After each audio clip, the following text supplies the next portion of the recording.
Well, hey guys, thanks for tuning in to Season 2, Episode 3 of the Straight Outta Prison podcast. My name is James K. Jones, and this is my story.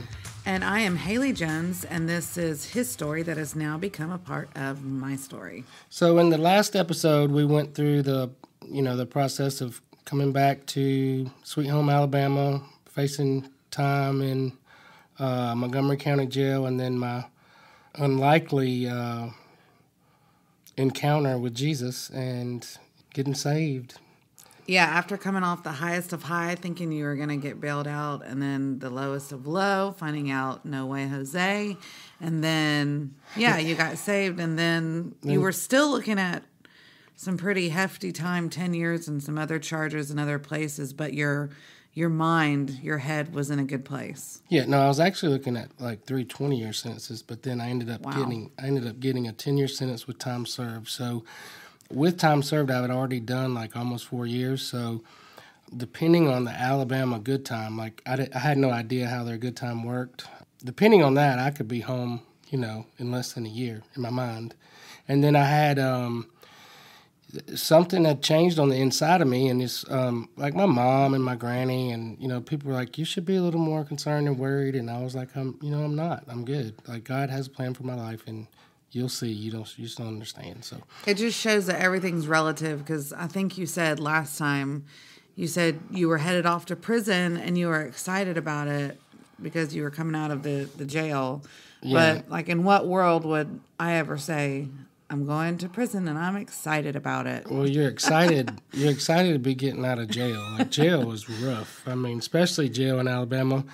If you're going to get in trouble, go do it in somewhere else. Don't do it in Alabama.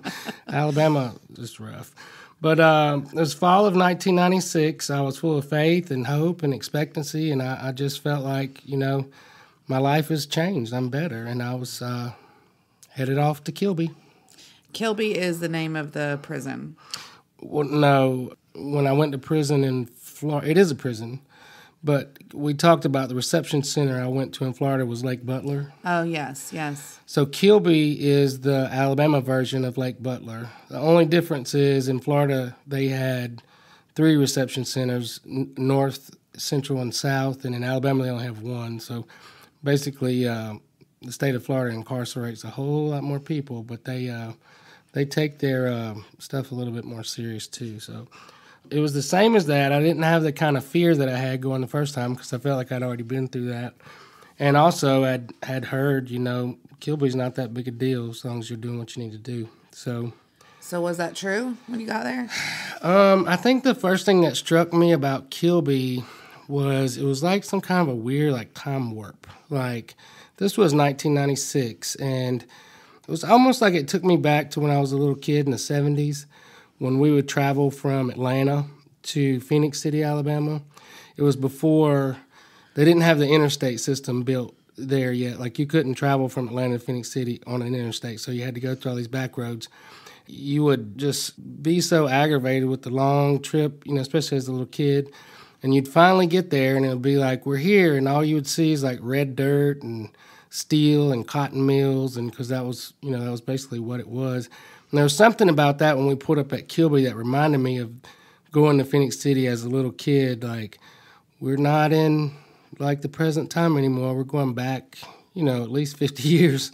But it looked like that. A lot of red dirt, steel. What's that, like the Wizard of Oz? We're not in Kansas anymore. Not in Kansas anymore. Yeah, so, but it was kind of like that. And then it wasn't as scary as Lake Butler had been, but it was the same process. They take you in there. They, take all your clothes, look in all your crevices, and make you bend over and all that stuff. Oh, that's the worst part. It sounds like to me. Well, it is, but you get used to it. I mean, it's what they do. They do that quite a bit. Then they shave your head, make sure you shave really good. I remember the first thing I noticed was like they had like a weird like a straight, not a straight razor, but a razor that was like a razor blade stuck on the end of a pole. I was like, what? How do you shave with this? Like, I'd never seen. Why was it stuck to the end of a pole? No, it was like an old-timey, like, 50s man's razor. It was like one of those big, thick razor blades that you screwed onto the top, and then you had to figure out how to shave with it. Oh, it wasn't like a disposable razor or anything that, that I was ever used to, and you know, late 80s when I started shaving. And I just remember it cut my face up pretty bad. I didn't know how to use it. Then they shave your head, you know, take your picture, do all that stuff. And then here, they threw like the powder stuff on us to make sure we didn't have bugs. And you go through all that, but it was just much quicker, easier. It was like they weren't trying to humiliate you like they were at Lake Butler. They were just trying to get you through. So they fill you up.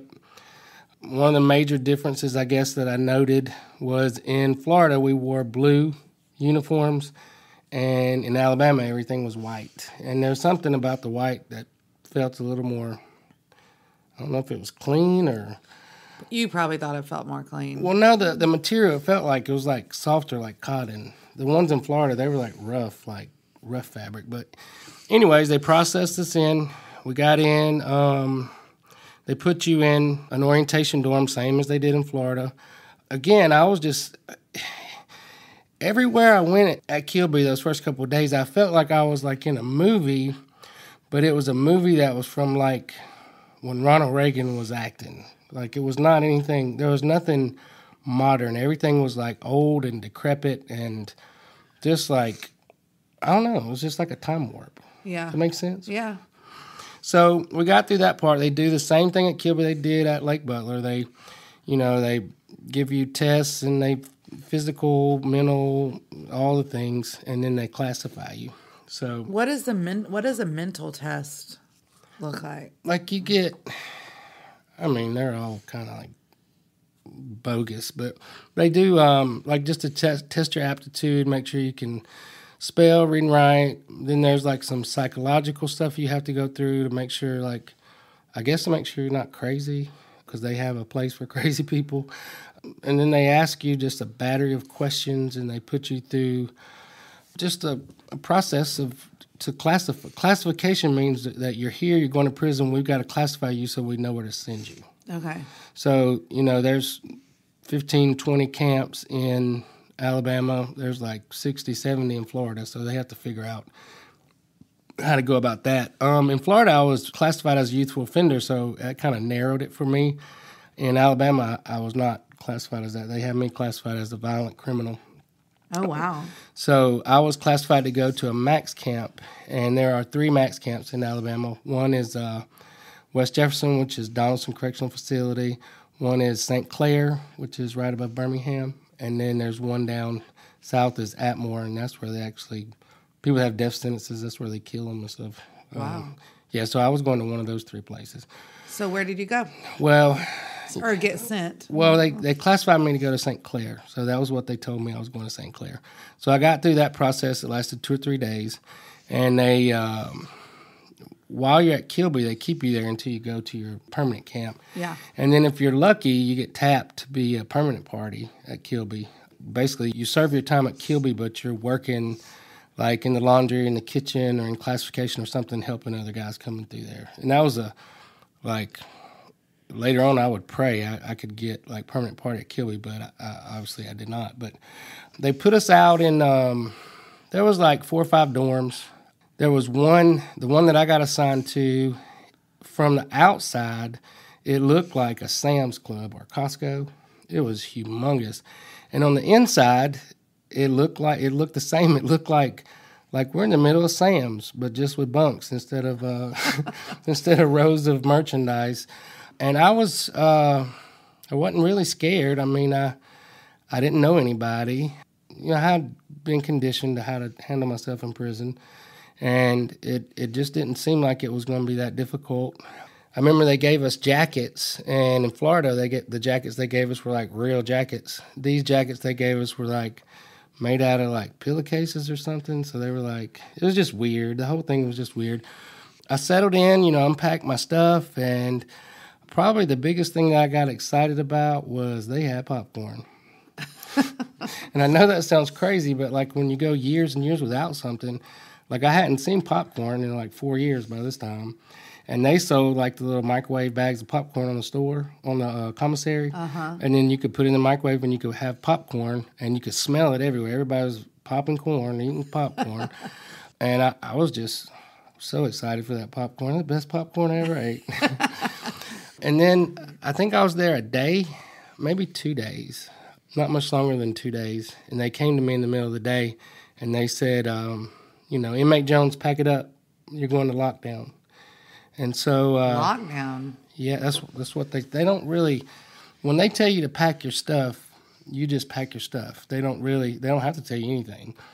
But Alabama's a little more, like they would try to talk to you a little bit more because they're trying to keep riots and stuff down. Whereas in Florida, they would just tell you to shut up. So I was like, lockdown, like I haven't done, like, am I in trouble? I haven't done anything. And they said, well, come on up here, the Sarge will explain it to you. So we got, packed up my stuff, and, I'm walking through the camp thinking, I didn't do nothing wrong. So this is some kind of mistake. Yeah. I mean, I've only been here for 3 days by that time, or a week, I can't remember. I'd only been in general population for 2 days or a day and a half, something like that. So I was just confident that they made some kind of a mistake. They had the wrong guy, wrong name. And we walk up there, and they're telling me, the Sarge looks at me and says, we're putting you in the lockdown where they put the people with the life without parole sentences. So I was like, I don't have no life without parole sentence. I've got a 10-year sentence. That's all I got. And he said, well, the DA in Shelby County, you have a pending case there, and he is seeking life without parole against you. So that changes your classification. We have to put you in special population. And I think I almost passed out. Like, life without parole, like, what is that? I mean, I don't even know what that, for what does that mean? And then he explained, like, the 3 strikes law. I don't know if you're familiar with that. No, tell me about that. It was, most recently, like in 2020, that they reversed all that stuff. Just in 2020? Well, maybe it was last couple years, yeah. So what is it? It was the Bill Clinton, Joe Biden crime bill they came up with in the 90s. Was basically, if you commit 3 felonies, then you get a life without parole sentence. So it was called 3 strikes. No matter what. 3 strikes, you're out. 3 strikes, you're out. Wow. And, I would see that later on, the effects of that. Like, I knew a guy, Mr. Johnny, he was an old black man, and he had a life without parole sentence for stealing a toolbox off the back of a truck because he had 2 priors. He was from Mobile, and they gave him life without parole. And when I met him, he'd been locked up, forget how long, but just the... Is that upsetting to you? Yes. I mean, I can almost, see you getting upset just talking about that, or talking about Johnny, I guess. Well, no, I loved Mr. Johnny. He was a good guy. He was an older black guy, and I think eventually they did something to help him, but just the mere fact of having that on you. Like, I'm going to die in prison because I stole a toolbox off the back of a truck. And not that he was not wrong. He was committing a crime, but like that kind of a sentence don't fit that kind of crime. Does that make sense? Yeah. So, but for me, my charges were armed robbery. So it actually did fit mine. Right. Because they were trying to keep that off the streets. Yeah. So I didn't know what to do. Okay, so really quick, you said they were sending you to lockdown and then special population. You may have said this before, but what exactly, really quick, is special population? So a special population is you have like people that have a death sentence. Okay. And I had never seen things like this in Florida. I was just a youthful offender. Okay. But I remember my first or second day at Kilby, they cleared the halls. And when they clear the hall, they just holler at you to get out of the way. Like you have to go in a door or whatever to get out of the hall. Uh-huh. And they were bringing a guy down that had so many chains on him. I'd never seen anything like that. But he like rattled when he walked. And then some of the inmates were yelling out, "Dead man walking." And it scared me. And so I asked somebody, like, what are they talking about? And they were like, oh, he's got a death sentence. Like they're taking him to death row. And I was just like, well, isn't that mean to be, like, it's awful. Like, mean. To be hollering, dead man walking out. Like, why would we do that? Like, that's not funny. But so that was one classification. The second classification in Alabama was life without parole. Because we have a lot of people in our Alabama prisons that are sentenced to life without parole. And when you're sentenced to life without parole, you have your AIS number, and then it has an X on the end. So the X on the end just means you're dead. I mean, It means you're not coming out of prison before you die. no, you have to die in prison. Yeah. So there are people with life So sentences those that get out in 20 years. Those two types of people that you just described are the people that go to this special population. Then there's other special population. There's sex offenders. It's hard to keep sex offenders in general population because they kill them. And then anybody that was former law enforcement, or I think like attorneys, certain kind of attorneys and law enforcement, they're a special population. Because again, if they let them out in general population, somebody finds out, then they'll kill them. So they're a special population. But my special population was, Kilby was actually a medium security camp. And because they had put that life without parole stipulation on me, that made me like a max. My security goes to maximum. So they lock you down. You just have to stay locked down. You just figure it out. So basically they were putting an X at the end like you were going to die in prison. Bottom line. Well, no, you have to be sentenced by a judge for that. Okay, but he was trying to do that. The judge was trying to... Not the judge, the district attorney. Or the district attorney. So I had a case in Shelby County that I had already gotten started. I had my prison sentence and all the stuff in Florida that I'd completed except for the probation. Then I got two 10-year sentences ran concurrent in Montgomery. And then I had an outstanding case in Shelby County, which I had already, got the process rolling on that. But when the DA saw my priors, it was real popular in the 90s. Like if you have somebody that commits multiple crimes, to put that on them. I mean, it was popular all over the United States. But I think one of the things happened with that is what turned us into a prison state, because they locked up so many people. Mm-hmm. I mean, it's ridiculous. Okay, so back to they came and got you, told you were going to lockdown because you were going to special population because the DA had requested life without parole. Yes, that's what he was seeking. Okay, so from there. So I didn't know what to do. It was like a shock, and then like just trying to figure it out. But then when they walk you back there, it's like it's right in the middle of the camp there, and it's this long, skinny row of just cells with white bars, and the cells were very small. It was there was a bunk, like a bunk where you put your mat, and then right next to it there's a toilet and a sink, and then that's the width of the cell. And then there's a little table at the end of the bed, and then everything else is just bars. And it's 24-hour lockdown. They let you out like 3 times a week in handcuffs to go take a shower. You can't even go out and use the phone. They actually bring the phones to you. So just the fact of being there was one thing, but then like I was like 3/4 of the way down. So there was probably like 25 cells there. Just walking by and looking in and seeing the people, and it was just like, it just reeked of like hopelessness and nothing good. Like it, and more than like seeing the conditions of like the little sardine can that they were going to put me in, was like seeing the look in people's eyes. It was like a dead look. Like, hey, I'm dead. Oh, look, here comes another one. He's dead too. This is kind of how it... Depressing. Oh, God. It was I've never seen anything like that on earth. So, I mean, were you scared? Because you came from such a place of hope, and then to find out this and to see these people and the looks in their eyes, I mean... It was very sobering, and I was scared, but at the same time, I just, like, I couldn't... The first day, I couldn't process it in my mind. Like, this ain't happening to me. But then... you get in there, you don't have anything to do. There's no, like, TV. There's nothing to do except for, like, write letters, and listen to radio. And it was like there was an unmistakable, whatever had changed with me on the inside of me. I guess that had been, like, 4 or 5 months before that in the Montgomery County Jail. It had not left me. So Jesus was with me. I mean, and there was no denying, like, his presence was with me.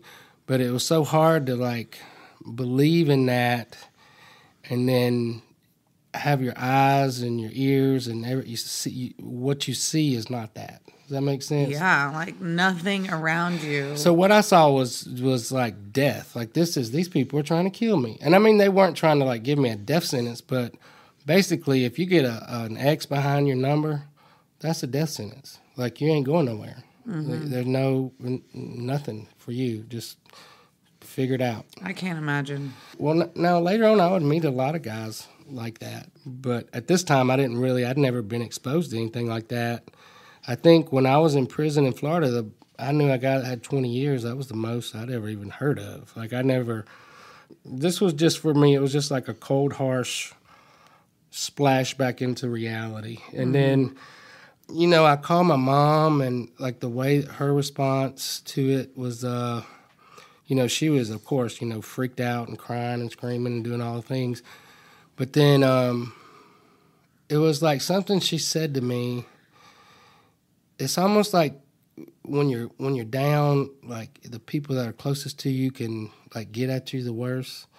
And she wasn't saying this like to come at me or my mom was for me, you know what I'm saying.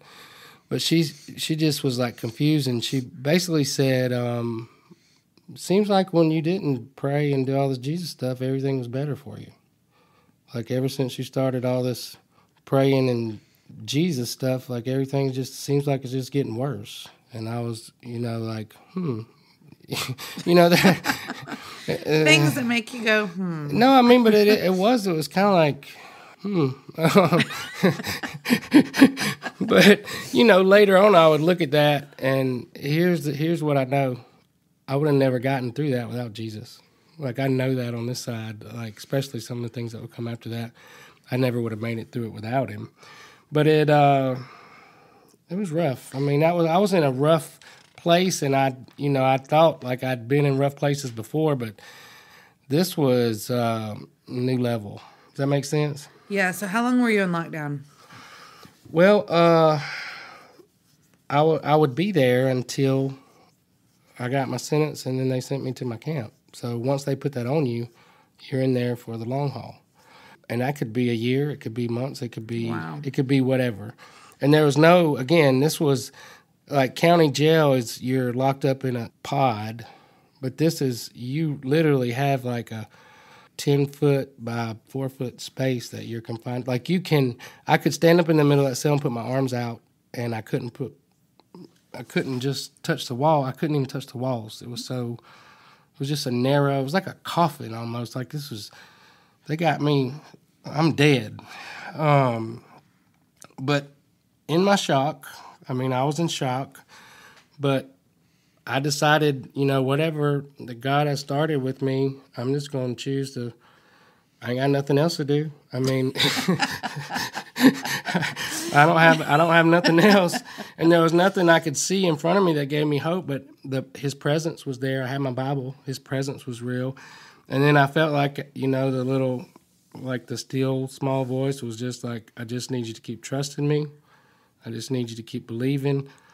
And I promise you, this is going to make sense. And I was like, oh, he's telling me it's going to make sense because I'm going to be in prison for the rest of my life. So, just trying to figure it out. And I didn't have anybody to ask questions to. Like, I couldn't. My family was so devastated by this. Like, I didn't have anybody to say, what's happening? I don't know. How is this happening? I had Jesus to talk to. And then I had my friends, Patrick and Joanne Quillec, the chef that I work for. Oh, the French chef.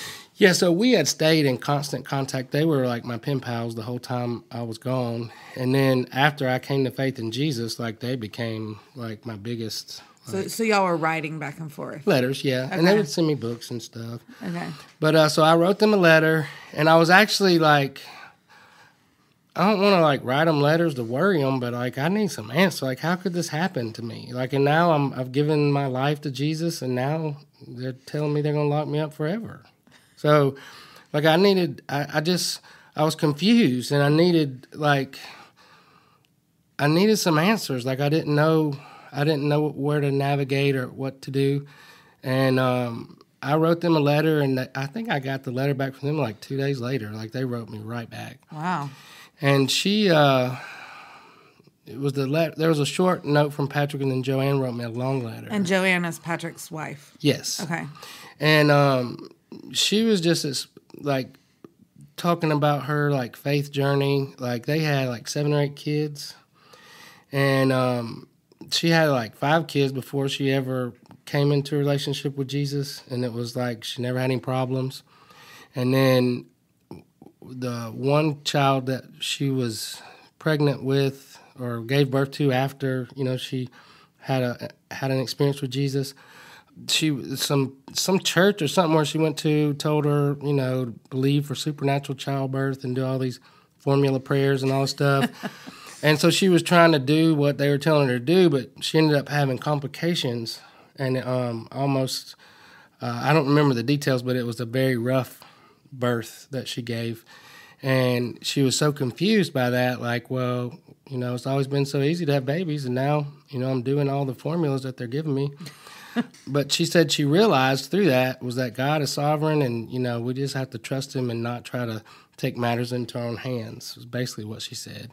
And then she said, this reminds me of the story of Joseph in the Old Testament. You're like Joseph. And she said, I encourage you to go find that and read it and ask God to open up some revelation for you in that. And up to that time, I've been reading the Bible, but I was pretty much camping out in the book of Proverbs, reading what Jesus said. I didn't really care about all the other stuff. Give me another word for revelation. She said to ask God to give you some revelation. Like to reveal something to you. Okay. Like she was hearing from God for me. To show you something. Yeah, to show me something from that story. Mm-hmm. And so I went back and, I immediately cracked open my book of Genesis and went through and found the story of Joseph. And it was basically he was the son of Jacob. In the Old Testament, there was Abraham, Isaac, and Jacob, and then Jacob became Israel, and then Israel had 12 sons, and they became the 12 tribes of Israel. Okay, let's stick with Joseph so we don't... Well, Joseph was the number 11 son. Oh, okay. But see, I didn't understand all this at the time. I was just reading the story. Yeah. So in the story, his daddy loved him, apparently, more than the others. And he was a dreamer. And so he believed that he was special and that God had something great for his life. And he went out and told everybody about it. So he got himself in trouble. So first off, he was already daddy's favorite. And then his daddy made him like a rainbow robe or something that made everybody mad at him because he had special clothes then. The coat of many colors? Yeah, it was, yeah. So he had a dream, and he told his brothers, I had a dream last night. We was out gathering up wheat or some kind of grain in the field, and, we had all our sheaves together, and all y'all's sheaves bowed down and worshiped my sheave. And what's a sheave? It's like a thing that they, roll up wheat and then roll around it. Okay. Like a holder. Okay. And all y'all's bowed down to me. And so then they got mad, like, who do you think you are, you little brat, Is that what they said? We're not going. I'm paraphrasing. I know. We're not going to worship you. You ain't nobody. They didn't like him. Yeah, that does come off as kind of cocky. But then he kept having these dreams. So then, then later on he had a dream where he told all of them. He was like, yeah, all the 11 stars and the sun and moon bow down to me, to my star. And so his dad was like, son, what are you saying? You think me and your mother are going to bow down and like you're some kind of king or something like that? But he was like 16, 17. He didn't know. He was just popping his mouth off. But then his brothers couldn't stand him. And then apparently his dad would send out the 10 brothers, because he had a younger brother too, Benjamin, would send out the 10 brothers out to do all the work. And then he would stay home with mama and daddy. And then, but he would send Joseph out to check on him and come tell me what your brothers are doing. Does that make sense? Like to spy on them. Well, yeah, just to check up on, go. But in the Bible, it said, go give me a report of what they're doing. But basically that means go see what they're doing and go snitch on them, come back and tell me. So this one day they're out in the field, they were working, and they saw him coming. And my thing, I thought the reason they saw him coming was because he had on his rainbow coat, so they knew he was coming. And then they were like, we just need to get rid of this little punk kid. we just need to, we're tired of him. Who happens to be our brother. Yeah. Well, he was actually their half-brother. Okay. But so they decided they were going to do something to him, so they threw him in a pit. And the older brother was like, we can't, hurt him. He's our brother. And he went off and did something, went to have lunch or did something. And while he was gone, some traders were coming through, and they actually sold Joseph as a slave to these people for like a bag of silver or something. And then like he was, crying and begging and pleading, and they just basically sold him off into slavery. So here he is, a little dreamer kid, carried off and they ended up taking him into Egypt. And then when he got there, he got bought by like a captain of the guard, Potiphar, like somebody that was, high up in the government running stuff. And, Egypt was like the ruling power of the world at that time. And I understood history because I'd studied history. I just never really studied the Bible. I didn't really care about Bible stuff. Right. But Egypt was like the power at that time. And so this guy took him, made him a slave, took him home. And Joseph, kind of like me, he would adapt, figure it out, and work hard. It reminded me of myself when I was in the kitchen in prison in Florida. Yeah. Just do your best, work, you need something to do. So this captain noticed there was something different about him. Everything I give him to do, he makes it better. So eventually, over the course of a couple years, he turned his whole household over to him. So Joseph was a slave in Egypt, but he was running this huge household of this I guess nowadays would be like a general in the army or something. Like a top person. Yeah. But VIP. Yeah. So Joseph was, doing his thing, rocking and rolling. But this Potiphar guy, he had a wife. And she got the hots for Joseph. And basically, she propositioned him, hey, let me get some of that good Hebrew stuff. And he said no. I'd like to know if she actually said that. Well, she came at him. You know how women are, especially older women when they come after you. Lord, do I know how women are? Well. Anyway, we digress. Go ahead. Basically, he told her no. He said, I can't do that. I can't do that to my master or to my God because I'm not going to be doing all that. So she cornered him one day in the house, and it was just him and her. And she was basically trying to rape him or something. So he doubled up and got himself out of his robe and ran away. He fled. He fled. Yeah, but that old saying, hell has no fury like a woman scorned.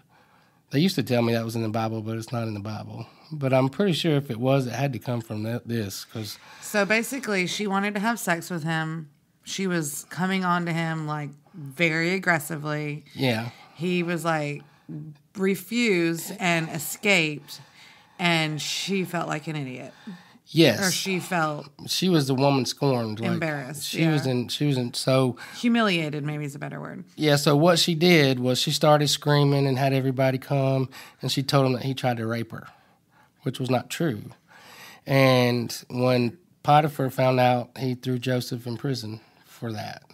So now Joseph had been a slave, now he was in prison. So while he was in prison, he figured out how to make the best of it, handle business, do his best, and eventually he ended up running the prison, which is odd. But, this was some 13, 14 years that passed by this time, and the king of Egypt... so he was in prison that long? 13, 14 years? I think it was 14 years the whole time, being a slave and then being in prison. Okay. And the king of Egypt, which was called the Pharaoh, he took his bartender and his butler or baker and threw him in prison. And they were sad and dejected and bothered, and Joseph was trying to help them out. And they said they were having these bad dreams. So Joseph said, well, my God can help with the dreams, if you tell me what the dreams are. So they told him his dreams, and Joseph basically told the baker guy or the chef or whatever he was, your dream's a bad dream. He's going to have your head chopped off in 2 days. But then he told the bartender, or the cupbearer, it was called the cupbearer, but I just figured he was making Egyptian martinis or something for him. He told the cupbearer, in 3 days, Pharaoh's going to restore you to your position. And please, please, when you get out of here, remember me. Like, I'm in here, I'm innocent, And everything happened just like Joseph said, but then the bartender forgot about him. The bartender. Or the cupbearer, excuse me. The cupbearer forgot about him. So as the story progressed, I was like really into the story. It was like, he's in a deep, dark mess, just kind of like me. The only parallel, though, the difference was he was innocent and I wasn't. So, that would that was, me trying to figure that out. That was playing with your mind a little bit. Yeah. So the Pharaoh started having bad dreams and nobody could tell him what they meant. And he was like pressuring all his people and his magicians and all his religious people and priests to help him, and nobody could help him. And then the bartender remembered Joseph and was like, hold up, there's this guy in prison that told me my dreams. And so it was like, well, go get him, go get him. So they went and got Joseph. They cleaned him up and brought him in front of Pharaoh. And Pharaoh told him the dream was, there were 7 cows, they were fat, and then these 7 skinny cows came and ate the cows. And the other dream is there's 7 like healthy wheat stalks, and then these 7 like gnarly, unhealthy wheat stalks come and suck them up. And so Joseph was like, I can't interpret dreams, but God can. And if you'll give me a second, I'll tell you what they mean. And he came back and he said, basically, Pharaoh, God's trying to warn you that you're going to have 7 great years coming up, and they're going to be the best years you've ever had in your land. Everything's going to be wonderful. But then you're going to have 7 years of famine that come after that, and those 7 years are going to be so bad that you're not even going to remember the 7 good years because of the havoc that's going to come on the earth. And he gave him a piece of advice. He said, if I were you, I would put somebody in charge of like all the grain and all the things, and I would save up out of the abundant years, save up for the not good years. Prepare, basically. Yeah, and like put a stockpile. And so Pharaoh said, all right, done. We're going to make you the man in charge of it. So they basically took Joseph out of prison and made him like the vice president of Egypt, which was a world power at the time. He was the prime minister, everything. He gave him everything. Fast forward, everything was going the way Joseph said it would go. He got married, had babies. He was the man. Everywhere he went, people bowed down to him, just like his dream he had when he was a kid. And then his brothers and his family were affected by the famine, and they came to Egypt to buy grain. And he looked up, and they were bowing down before him, just like he had dreamed, and begging him, because he had the power. And there's a lot to that story, but in the end, he revealed himself to them and told them, I'm Joseph. You sent me here to do evil to me. You meant harm to me, but God sent me here to do good and to say, basically, through all this, what you did evil to me is it's going to save the world and it's going to save you. So he forgave them, and everything was all good and great. And, he brought his family over to Egypt, and he was like a king. And now his whole family was there with him. But what I got out of the story is that there was a process. And right after that, I found a scripture. It was in Mark's gospel, the 4th chapter, I believe, where Jesus said, and this was the words of Jesus, and this was what he gave me during that time, is that the kingdom of God is if a man should plant a seed in the ground and then leave it. And then he goes to sleep, gets up, rise night and day. He don't know how this works, but the seed sprouts, starts growing, it turns into a big plant, and then eventually it's a harvest. So basically what God was saying to me was, and it was so clear, I have you in a process, and I will make something beautiful out of your life if you will trust me. And it was so hard for me to like say, I was like, okay, but, all I see right now in front of me are white bars and these people telling me they're fixing to keep me locked up for the rest of my life. And and it was all around me. It wasn't just like the bars. It was like the atmosphere. It was like so thick in there you could cut it with a knife. It was just depression and just anxiety and just hopelessness. Like in that kind of situation, you would think it would be better if I was dead, you know, For sure. than to be stuck in this. I'd be better off dead. But I did. I believed. I was like, okay, you know, I trust you. I believe. I'll just, however long I got to be here, I'll just spend my time, you know, studying the Bible. I need to learn, like, your word and all that stuff. And it was I believe it was the third or fourth day, but it was like after I'd like surrendered, like, okay, whatever you want. I mean, whatever you want to do, I'll figure out. Just if you help me, please help me, because I don't know. You don't know. I mean, it's so sad. And the people crying, like they would bring the phones down, the guys would be on the phone crying and weeping, and all through the night, and it was just. I mean, I think it's different. Like when you go to death row, like there's a death row. Like if you have a death sentence, and that's at Atmore. Well, there's one at West Jefferson too, but they actually, you know, you're on death row like 20, 30 years before you get executed. But they have them in like a pod where it's, most of those guys they know they have a death sentence. They've kind of processed it. So this at Kilby, these were people, it was fresh. So they got a life without parole sentence, and it's fresh. Like they haven't even processed the fact that I'm going to die in prison unless by some miracle something happens. And for me, I didn't have the sentence yet, but the expectation was there. The DA said that's what he was asking for, and that was, again, in the 90s, it was just so popular to just drop one of them down on you. I mean, it was like, I think some of that was political, but it was like the public liked it. They liked it. They want to get, you know, you going to be out here robbing people, we need to keep you locked up forever. But I had a weird, it was like a word that God gave me, like my third or fourth day. But it was after, like, I went through the process and, you know, I surrendered and I did. I believed. Like, what else I got to do? I mean, I ain't got no other options anyways. I mean, I hate to say that, but it's the truth. Like, if you're talking to me and I'm listening and you got something for me, I want it. Mm-hmm. It's hard to explain, like, when you say that God spoke to you. Like, I don't know that I've ever had, like, a voice come down from heaven and speak to me. But from the onset, before I ever gave my heart to Jesus, like, there was, like, a still small voice that told me, all you have to do is give up and ask me to come in. And I was like, okay, I give up. You know, when I got there, I give up, come in if this is real. And so it was kind of like another one of those experiences where he was just like, all I need you to do is just trust me. And I was like, okay, I give up. I trust you. I mean, I don't know what to do. And he gave me like a flash. It was like a memory flash. It was when I was in Bay County, which was in 1990. That would have been in 1993, so that would have been like 4 years before.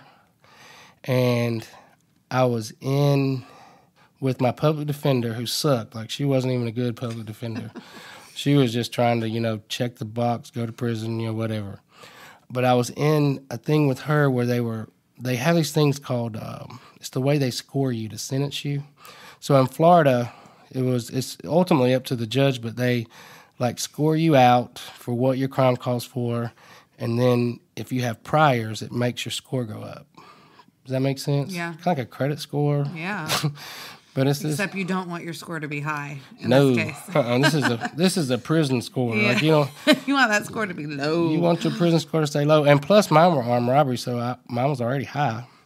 But whatever your priors are will make your score go up. So when they were negotiating with my plea bargain with the district attorney in Bay County there in Panama City, she had the papers laid out, and they scored me, and they bumped my score up because I had been convicted of battery on a law enforcement officer in Jefferson County. And she was like, oh, no, you can't use that. And they were like, what do you mean? And she said, technically that happened after he committed this crime, so you can't use that against him. You can't score him on that. And I guess it's just one of those little rules that maybe some people don't know. it was a technicality. A technicality. And yeah. it's a miracle that she knew, because she ain't even somebody that she didn't care about me. Like, Yeah. I was just another case that she needed to. Yeah. But she made a thing out of it, and then they were like, oh, let us come back. And then they came back and said, you're right. Like, we can't use that. Under the law, we can't use that against him because it happened after. Mm-hmm. So my score stayed low. They gave me my 6 years and went to prison. I was in that cell in this hopeless situation, and I remembered that. And I, like, my mind, I was like, hold up. Hold on. Everything that they were using to give me the 3 strikes you're out happened after the crime that I committed in Shelby County. It was my first crime. That was remember you asked me what was the first armed robbery you did, and I told you it was in Shelby County? Mm-hmm. That was my first crime. So technically, under the law, they couldn't hold any of that against me.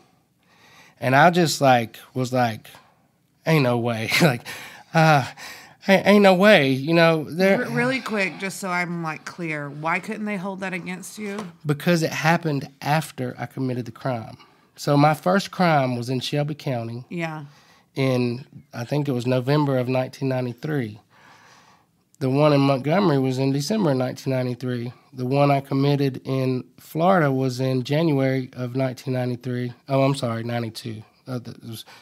My first one was November 92, then December 92, then January 93, and then the battery on law enforcement officer in the Jefferson County, Florida was in January 93.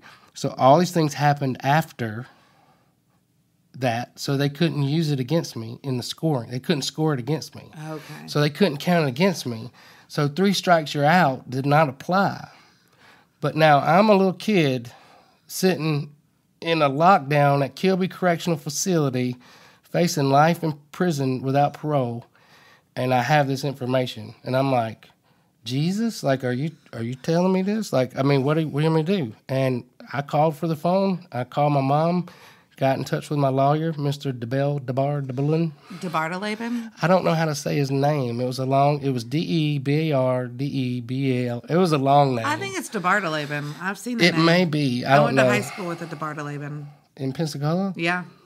Well, maybe they're kin to the Montgomery DeBartolebens. DeBartolebens, whatever. Anyways, remember I told you this guy was for me.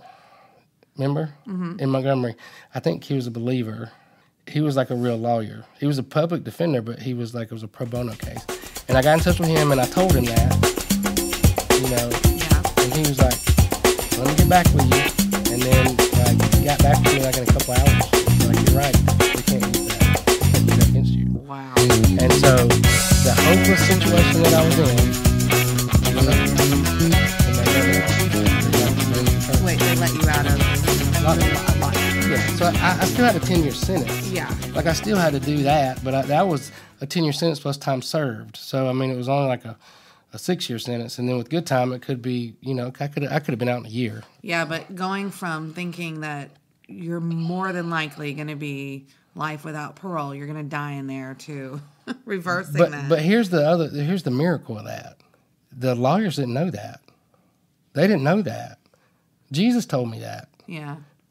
I'm convinced. I have no doubt. They didn't know it. They were just even back to the situation of the DA that you said sucked, that she knew that technicality. Not DA, public defender. Oh, public defender. Yeah. That wasn't good and was not for you and didn't care. Yeah. But she knew that technicality. And she called him on it. And you remembered that. I don't think I remember, because I remember at the time I didn't care. I mean, I was like, okay, whatever. It wasn't a big deal. As big a deal then as it was going to play out later. But now, 4 or 5 years later, I'm sitting on almost death row. It's not death row, but it's life without parole row. And I remember that, and I know that God showed me that. I believe it was the very next day. Like, he filed some kind of motion. They reversed the curse, and then they came and let me out. They reversed the curse. So, basically, Sweet Home Alabama, Yeah, it's exhausting. Sweet Home Alabama was trying to take James K. Jones out. Like, we want you out. We want you to have an X behind your name. We want you to die in prison. But Jesus had a better plan for my life. And that part, I mean, that in itself was a miracle. And, I joke about the ooty booties. Like, people try to make God this super... Let's give a very quick James K. Jones definition to the ooty booties. Ooty booties, I've been saying that for a year. I picked that up from somewhere. It's just like where you over-spiritualize everything. Okay. And God is a spirit, and he's real. Jesus is real. But, everything ain't always, he's also very practical. He's here with me. He knows what I'm going through. He knew that I was locked up in a little coffin. They were fixing to send me to prison for the rest of my life, and he intervened. And he could have just busted the bars down like he did in the Bible. Sometimes he did that for people. But then I would have been on escape, and I would have never met you and got married. I'm so thankful. But no, it's just like he just gave me one little flash of a memory, one word. Like, remember this. Pow. Boom. It's over. It's over. Just like that. That's crazy. And, there's been so many times that's happened, stuff like that since then. But this one was like... That is extreme. That was an extreme, situation. But it did something in me that I think it was like a week and a half maybe I was in there. It did something in me. Number one, I understood that there was a process. Like, this is a process, and it's going to be like this forever. And that has served me well over the last 25 years ago when that happened. It's because God always I'm always in a process. I mean, we're in a process right now. Yeah. But it's always for my good. It's always for his plan. It's always for his, he gets the credit and the glory. But I would say it's always for our best. It is for our best. Not even just good. I mean, the best. His steps, when he orders your steps, and if you belong to him, he does. Even if you mess up, he's going to get you back on, where you need to be. It's kind of like a GPS. Like, I'm a late adopter on, technology. I didn't want a GPS because I thought they were stupid. But I thought, if you have a GPS and you put in the GPS and then you miss the turn, then you're screwed. But I realized, the first week or so I had a GPS was if you miss the turn, it reroutes you. Mm-hmm. And so you're going to get to your destination. You might have missed the easy turn, and you may have to make a U-turn and do whatever, but God is like that. He's got a plan. He's got a process. I might have made a mistake. I might have missed a turn, but he's going to reroute me, and I'm going to get back. Whatever his plan is going to happen. And I would really need that later on to understand that and believe that. But the next season of my life, or the next, part of it, was pretty amazing because of that. Because I saw how... you're still in prison, but you're saying it was I'm amazing. still in prison, but I saw that not only am I known and I know him, he knows me, and he's got a plan, and his plan is going to work out, and no matter what it looks like. Does that make sense? Yeah. I mean, that's the ultimate, really, story of, I think someone like me, that might be, a picture example that you might use of, being in prison and there's nowhere to go. But, that was actually your real story. There was... No hope. No hope. There was nothing. Besides being literally in prison. Yeah. I was, 3 strikes, I'm out. Yeah. I'm out. Because I think we all feel that way in situations in our life, feeling like I am stuck and there is no way out of this. Like in different, whether it be financial or relationship or whatever, I think we can, even and I think most people can relate to, there's no way out. There's no way out. Whether I did it on my own or, something bad happened to me, whatever. So, but for you, it was the same thing, but there was literal bars, a physical space you could not get out. Yeah, it was just very real. Well, I've told my story many times, but one of the things that's always stood out to me, when I tell it, especially in a secular setting, when I tell my story, I've had so many people come up to me and say... Secular meaning non-Christian people that don't believe the same way. Yeah, not making it like a church thing. And we're not trying to make this podcast a church thing either. No, it's just your story. It's my story. But Jesus this is his story. My story. So sorry, you were saying that when you tell us in a secular setting. There's always somebody that comes up to me afterwards and says, and it's usually somebody it doesn't look like they fit, like would even be impacted by my story. And they say, I've never been in prison, but I was in a prison of alcoholism. I mean, I remember one lady told me, I wasn't in prison like you, but I was in a prison that was built by liquor bottles because I was a hopeless alcoholic. Or I was in a prison of abuse in a relationship. Or I was in a prison of, financial ruin. Just all the things. Like, people always can relate to that. And it's true, it's the same. I mean, we all have prisons we find ourselves in. Wherever we're stuck at, Jesus don't want us to stay stuck. He can unstick us. But we have to do it his way. Like, I had to walk that out his way. Yeah. And, it's scary, but this is probably where we need to end this one. Yes. The next episode, I think, is pretty exciting. We'll talk about... You're back to regular population. Well, not just that. They didn't send me back to the dorm that looked like Sam's, the Wild Wild Wild West. They actually moved me to a chapel dorm, we called it the chapel dorm because it was next to the chapel, but it was smaller. I would meet people there that were foundational in the rest of my life, even up to this day. Just my experiences with, like, church folks, like especially the free world church people. Lord have mercy. The free world? The people that came in to do prison ministry. People not in prison. People not in prison. Yeah. And then, like, the Christian Brotherhood there, and then, baptism and all this, all this other stuff. And then there were some, for real, Jesus followers that I connected with. And but we'll talk about some of the crazy stuff I saw people do with, like, Christianity and religion and all that stuff. And then there was another phenomenon that I didn't see coming that I'll just leave you hanging on that one. That's exciting. It's good stuff. Well, thanks so much for tuning in. Anything to add? Nope, but I'm sure I'll have some next time. Well, we really appreciate the feedback we've been getting from you guys. It's very encouraging. Feel free, like anything you think we need to do different or could do better, let us know. All right, see you next time. Bye. Bye. Hey guys, thanks so much for tuning in to the Straight Outta Prison podcast. For more exclusive content, head over to our website, timjones.co/podcast. Yes, you can subscribe by clicking on the Become a Patron button, and that's going to get you access to our For Real Reel, which is very different than the highlight reel. Some very juicy content there. Good stuff. Or you can look us up on Facebook and Instagram, Straight Outta Prison Podcast. Yes, that takes the story to a whole new level where you can see some of the people that James talks about in his story and see some of the places that he's been. I've been loving it, and you will too. Prison recipes. Yeah, all the things. Good stuff. We'll see you soon, guys. Thanks. Bye. Bye-bye.